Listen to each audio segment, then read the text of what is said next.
يا لهوي بقى، انا زهقت بجد. انا ازاي اروح درس الانجليزي والمس قال اللي مش هيسمع الباراجراف هيضرب 10 عصيان، وانا مش عارفه احفظ ولا كلمه يا ربي بقى. بس خلاص، انا هتعب نفسي ليه؟ انا مش هروح الدرس وكمان النهارده هاخد فلوس الدرس من ماما، وههرب بفلوس الدرس واروح اخد مع اصحابي واخربها وكده وكده، ماما مش هتعرف.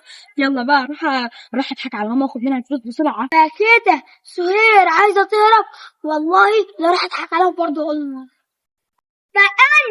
هتهربي يا احمد يا مالك؟ سهير من الدرس. اهرب من الدرس؟ ايه العبط ده يا احمد؟ مين قالك الكلام الهبل ده؟ ما انا سمعتك والله، هروح اقول له ماما. طب خلاص يا احمد، هعمل لك اي حاجه انت عايزها، بس والنبي ما تروح تقول ماشي، لماما. هاتي نص فلوس الدرس ومش هقول له ماما. خلاص يعني مش هتقول لماما واحد؟ ما طب خد. هتخرجي بقى فين يا سهير؟ مش عارفه اروح اي حته انا واصحابي عشان ماما ما تشوفنيش طبعا. طب انا هروح اقول لماما يا عبيطه.